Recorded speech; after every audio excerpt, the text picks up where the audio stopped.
Assalamualaikum warahmatullahi wabarakatuh. Salam sehat dan salam olahraga. Jawab, Jaya gitu. Jaya. Ulangi lagi, salam olahraga. Jaya. Oke, perkenalkan nama saya Muhammad Ali Irfan. Saya mahasiswa S2 Pendidikan Olahraga dari Fakultas Ilmu Olahraga, Fakultas Ilmu Keolahragaan dan Kesehatan Universitas Negeri Surabaya. Kali ini saya akan mengajak berdiskusi orang yang luar biasa yang jauh-jauh saya undang datang ke sini untuk memenuhi tugas isu dan riset pendidikan olahraga.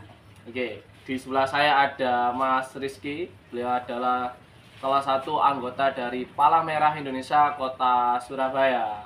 Betul Mas Rizky ya? Betul. Gimana kabarnya Mas Rizky untuk hari ini? Alhamdulillah sehat selalu, tetap bugar. Tetap bugar, sehat selalu. Kalau dilihat dari badannya emang selalu bugar ya. Harus itu. Harus itu ya.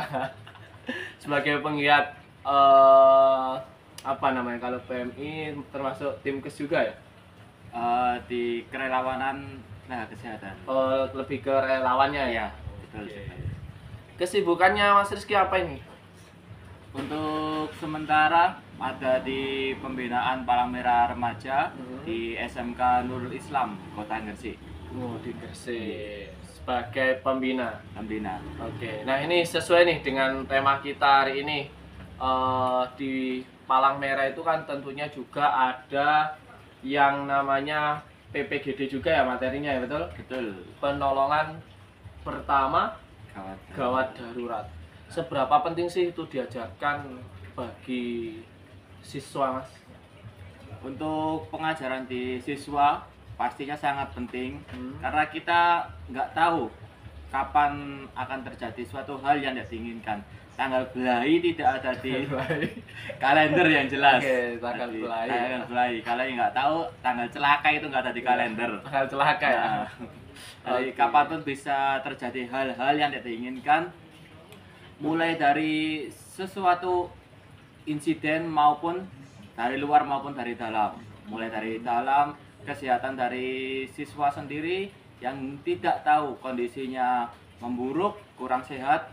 Kalau dari luar, insiden terlalu banyak tingkah, aktivitas, dan bisa hanya terjatuh. Kan nggak harus ke siswa, bisa kan langsung maksudnya bawa ke rumah sakit. Kenapa siswa harus tahu? Nah, kalau langsung ke rumah sakit itu, Mas, panggil Mas saja ya. Oh iya, Mas. Kita kan sepantaran ya. Sepantaran. Ya, Usia kita kan masih berapa? 17. Oke, lanjut. Ya, kalau langsung dibawa ke rumah sakit, iya kalau kondisinya itu memungkinkan. Tapi kalau tidak memungkinkan, itu bisa beresiko semakin parah. Setidaknya sebagai kader muda, itu siswa bisa membantu teman sebayanya sendiri. Nah, kalau emang dia sudah bisa membantu, otomatis dia bisa membuat rasa nyaman, tidak semakin sakit, tidak semakin parah. Jadi temannya itu bisa ditolong dengan baik di lokasi, bisa dibilang sebagai pertolongan pertama, baru kita lakukan tenaga medis di rujukan kalau emang diperlukan. Kalau emang skalanya kecil, Mas, mohon maaf kalau sekiranya hanya sekedar pingsan, itu langsung dibawa ke rumah sakit, itu pasti dari pihak rumah sakit juga berpikir, loh cuma pingsan, dikasih gini aja sudah bangun, kenapa harus dibawa ke rumah sakit? Nah, itu manfaatnya dan harapannya seperti itu. Oke, berarti emang harus diajarkan dasarnya lah yang paling Betul tidak, sekali. karena tidak semua sakit itu harus dibawa ke rumah sakit. Ada hal tertentu kayak pingsan atau mungkin tersedak, itu mungkin bisa diatasi sendiri bisa. ya. Nah, oke Mas Rizky, terkait kesehatan di sekolah nih, Mas Rizky kan pembina PMR di sekolah. Seberapa penting sih PMR itu ada, dan tugas PMR sendiri apa di sekolah untuk apa ya, di wadah kesehatan itu sendiri? Kalau untuk PMR sendiri sebenarnya Mas Ali, PMR itu bukan hanya di kesehatan, tapi lebih banyak di giat-giat yang lain.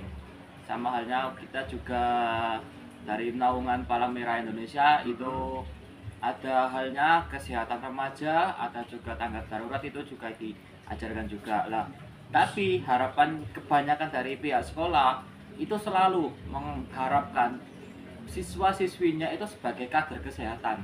Oke. Bisa dibilang kader kesehatan sekolah yang selalu diharapkan bisa mengisi di ruang UKS ketika dibutuhkan, entah itu kegiatan di ekstrakurikuler yang lain ketika membutuhkan kesehatan itu seringnya PMR yang dipanggil. Kayak kegiatan misal ada classmeet atau kegiatan kemah pramuka, PMR menjadi pelopor garda terdepan untuk tim kesehatan gitu ya. Seperti itu. Oke, itu peran PMR di sekolah ya. Istilahnya gitu perawat atau dokternya sekolah gitu.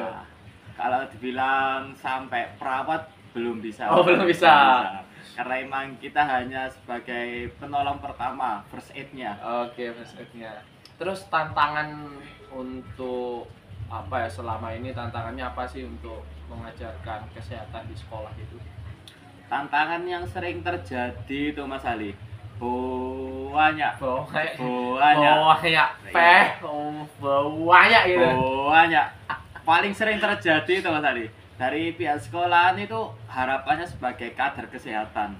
Tapi di sana kita kebanyakan itu tidak dapat fasilitas. Mulai dari pertolongan pertama dengan halnya media praktek kita, alat peraga kita itu jarang dimiliki, dan mungkin banyak sekolah juga meremehkan. Cuma butuh obat-obatan seperti halnya perminyakan, minyak kayu putih, fraskat dan lain-lain. Padahal itu hanya beberapa dan masih banyak yang diperlukan. Nah, kesulitannya kebanyakan di situ. Kita praktekkan apa yang perlu dipraktekkan, tapi medianya kita mencari seadanya. Itu yang selalu kita repotkan hampir di setiap sekolahan. Kecuali emang sekolah itu sudah memiliki barang-barang tersebut, alat-alat peraga dari awal. Terus untuk solusinya seperti apa? Solusinya kalau emang terpaksa seperti itu tergantung dari pembina masing-masing atau pelatih masing-masing. Jadi kita bisa mengajarkan prinsip-prinsipnya dengan menggunakan alat peraga seadanya. Yang jelas prinsipnya terpenuhi, mungkin dengan alat-alat bantu yang lain. Sama halnya ketika kita tidak memiliki alat pembalut elastis atau yang lain, bisa kita gunakan sebagai tali perban menggunakan kain. Nah, sama atau pakai kerudung juga bisa. Oke. Terus berarti selain ilmu yang kita Mas Rizky berikan, juga ada beberapa support yang harus diberikan sekolah ya, misalnya kayak fasilitas itu tadi. Betul. Kalau sanitasi terkait cuci tangan dan lain sebagainya di sekolah itu ada nggak sih seharusnya? Cuci tangan. Seharusnya selalu ada, karena emang kita juga memperhatikan kebersihan dari sanitasi sendiri.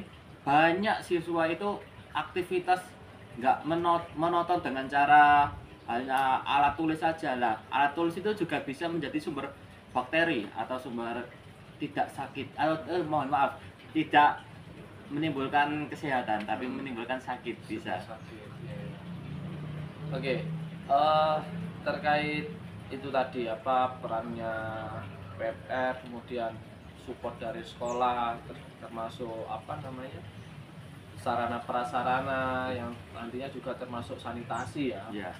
Kan itu juga ada hubungannya dengan kesehatan lingkungan sekolah ya, termasuk nanti di sekolah itu perlu nggak sih ada selokan gitu kan ya seharusnya? Betul. Untuk selokan yang jelas itu seluruhnya mulai dari hal-hal yang sepele itu bisa menjadi sumber penyakit, tapi kalau kita rawat dengan baik itu bisa menjadi sumber sehat kita juga. Kalau di sekolahnya Mas Rizky, untuk sosialisasi tentang kesehatan itu sering dilakukan atau tidak? Untuk di sekolahan sendiri itu masih tergolong baru karena kita masih proses merintis juga untuk kegiatan-kegiatan seperti itu. Tapi menurut Mas Rizky seharusnya berapa kali untuk sosialisasi itu? Untuk sosialisasi tentang sehat juga mungkin cukup sering karena kita juga terutama di sekolah kejuruan kita menanamkan kesehatan, keselamatan juga. Nah, Oke. di situ kita harus benar-benar menanamkan gimana sikap kita untuk mengenai kesehatan di dunia kerja, di sekolah, dan keselamatannya juga. Oke, kan termasuk P3 ya, kalau dunia kerja. K3, K3. keselamatan kerja dan kesehatan. Selamat kerja kesehatan. Oke, kembali lagi ke PPGD nih. PPGD yang paling gampang untuk diajarkan untuk pemula itu seperti apa?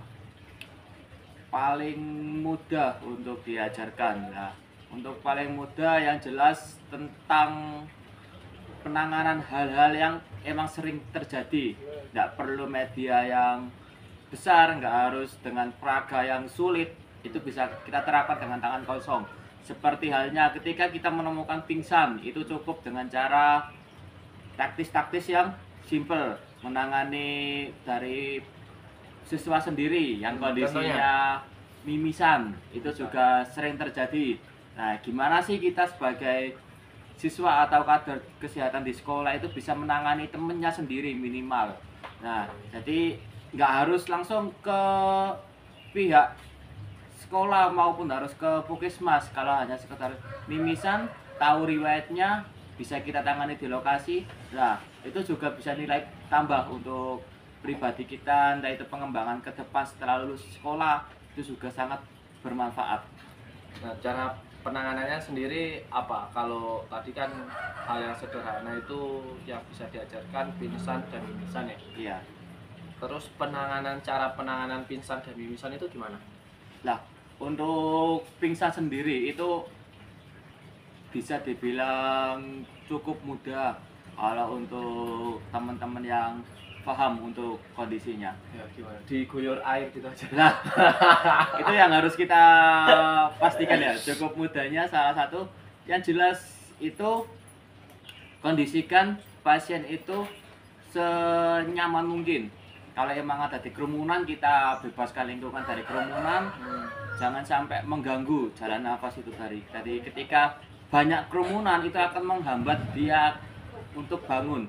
Karena kita berebutan oksigen di sana. Oh iya. Jadi sing pingsan itu nggak bakal bisa bangun atau sulit ketika oksigennya kurang. Nah, Pengap lah ya. Pengap. Bahasa Jawanya pengap. Kalau yang nggak tahu itu ya pengap. Pengap. Nah, di sisi itu mungkin bisa dengan cara melonggarkan pakaian atau alat barang-barang yang emang terlihat ketat di sana.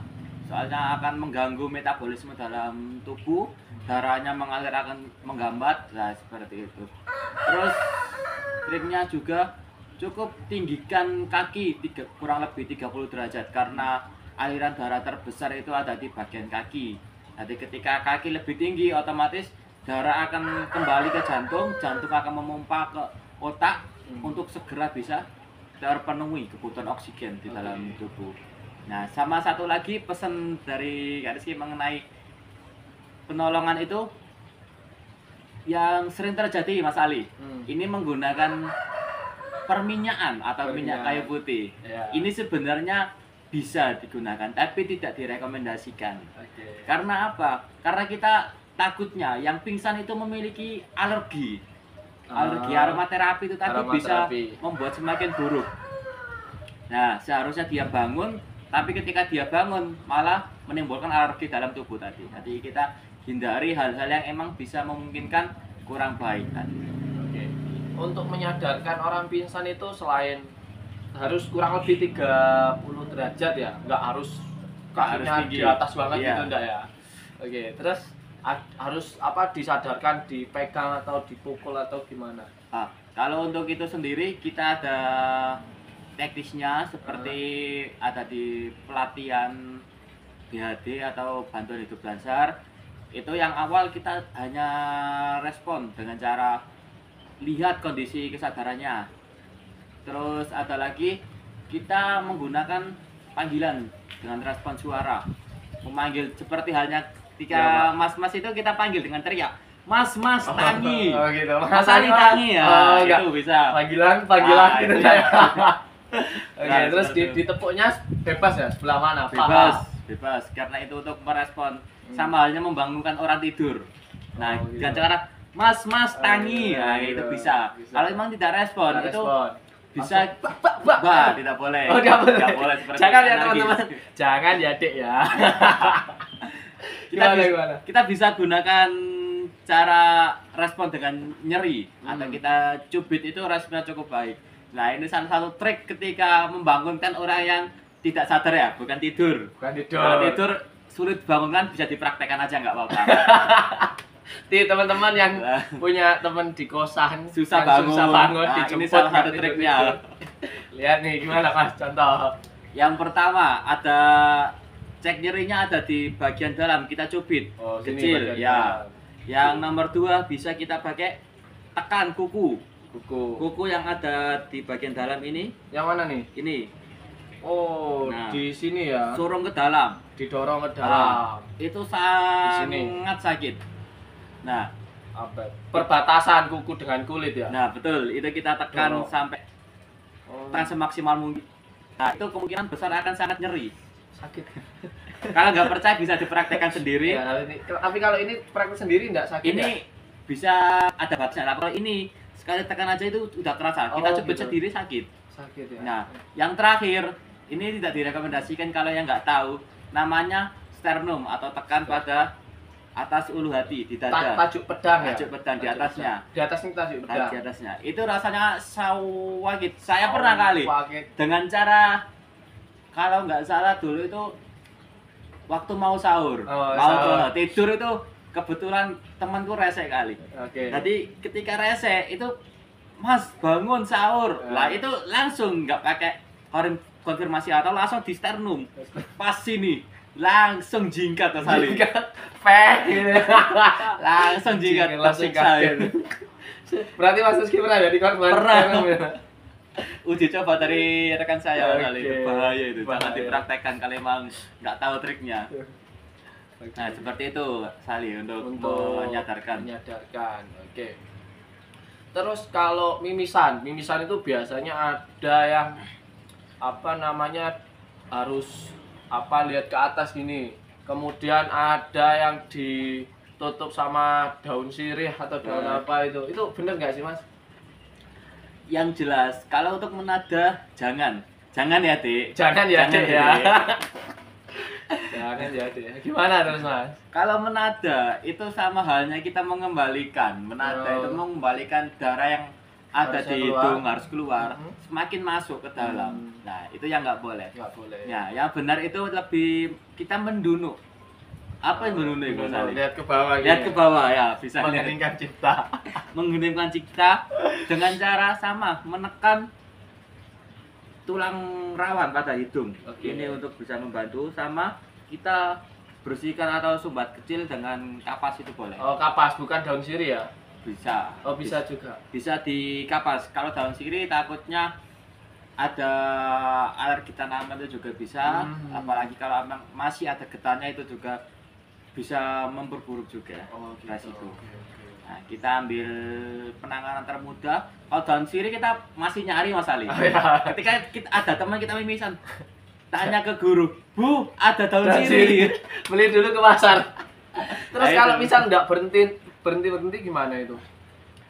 Kalau emang itu kali, insya Allah sudah bisa berhenti. Nah. Oke, dengan ini tadi. Nah, kita tekan aja. Kita sama dengan halnya kita menahan atau menghambat darah itu bisa keluar lagi. Oke. Terus selain itu nih yang sering terjadi, nggak tahu benar atau salah nih. Luka bakar. Nah, luka Luka bakar. Kemarin nih, baru kemarin saya lihat di sosial media orang terbakar, kemudian dia tuh bakar udah gosong banget Mas, terus ditutup daun pisang. Oh, tadi pepes Mas Ali. Serius ini? Tadi pepes itu kalau seperti Tadi itu. saya kasih tunjuk dari videonya. Oh, siap.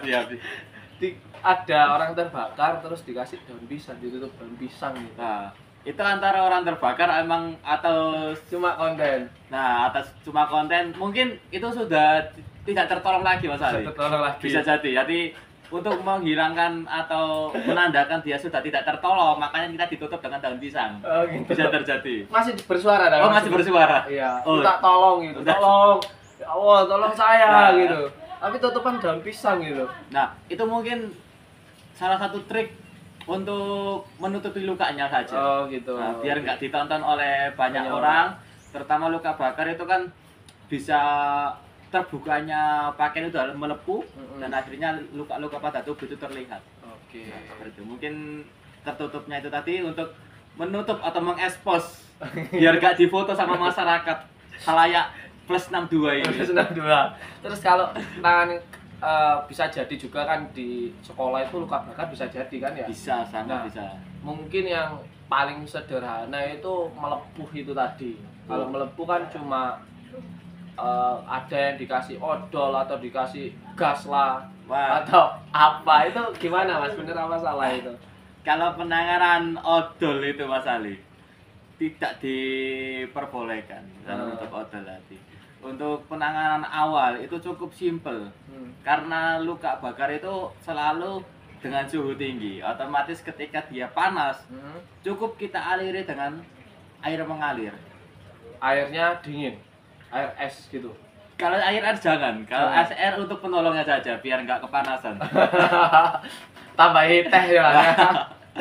Ya, kalau untuk penanganan luka bakar tadi, kalau pakai air es itu akan semakin berbahaya untuk kulit. Karena apa? Karena suhu panas dengan suhu dingin itu akan ekstrim, terlalu jauh. Oh, terlalu jauh. Oke. Nah, kenapa kita menggunakan air dingin? Maaf, Air air yang mengalir. biasa Nah, ya. Oke. karena itu air yang sudah menetes atau di luka itu kan akan jadi panas juga. Itu biar turun digantikan oleh air yang baru. Oke. Nah, seperti itu untuk minimal penanganan dari luka bakar. Nah, setelah itu baru silakan dirujuk memeriksakan di puskesmas untuk menambahkan salep atau yang lain, obat-obatan yang lain karena emang itu notabene perlu penanganan dari tenaga medis yang profesional. Setidaknya kita bisa membantu penanganan biar nggak semakin parah bawa ke fasilitas kesehatan. Oke. Terakhir nih Mas Rizky, tadi kita sudah membahas terkait PPGD, pentingnya PPGD, kemudian peran PMR di lingkup sekolah, kesehatan sekolah, sanitasi sedikit, kemudian mimisan dan luka bakar yang tentunya itu seringkali dan bisa jadi terjadi di mana saja, utamanya di lingkungan sekolah. Terkait kesehatan sekolah nih, pesan Mas Rizky untuk teman-teman yang nonton. Untuk sedikit aja pesan dari Mas Rizky, nah jangan pernah memaksakan diri kalau untuk sekolah. Nah, tetap ingat kesehatan karena ketika kita memaksakan full day, sekarang aja namanya full day, Ya. dari pagi sampai sore, Oke. itu kalian tidak mengingat kondisi tubuh sendiri, itu akan menyebabkan kalian tidak bisa konsentrasi juga. Yang pertama. Yang kedua, ketika kalian lupa diri, tidak ingat kesehatan, lah kalian bisa berakhir di opname dan kepintaran kalian itu percuma kalau kalian sakit.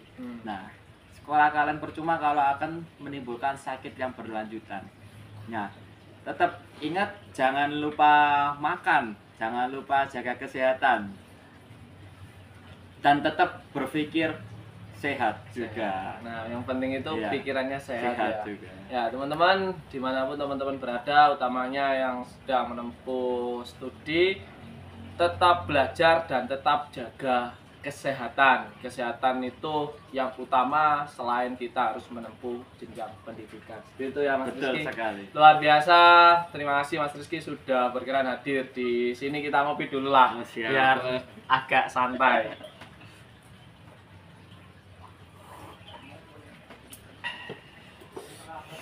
Gitu ya, habis kopi itu rasanya Oke, terima kasih. Luar biasa diskusi hari ini. Pada intinya kesehatan di lingkungan sekolah itu banyak sekali faktor-faktor dan support-support lainnya yang diperlukan selain tenaga kesehatan yang didatangkan untuk memberikan sosialisasi, peran dari siswa dan dari pihak sekolah untuk memberikan fasilitas itu juga juga diperlukan, sehingga kolaborasi dari beberapa unsur itu dapat meningkatkan kesehatan sekolah itu sendiri. Begitu ya Mas Rizky ya? Betul sekali. Dan yang paling penting, jaga kesehatan meskipun kalian harus terus menempuh masa depan. Kesehatan itu penting dan masa depan Indonesia pun juga lebih penting. Terima kasih, saya Muhammad Ali Irfan, mahasiswa S2 Pendidikan Olahraga Fakultas Ilmu Keolahragaan dan Kesehatan Universitas Negeri Surabaya. Wassalamualaikum warahmatullahi wabarakatuh. Salam sehat dan salam olahraga. Jaya. Oke, terima kasih Mas Rizky. Terima kasih.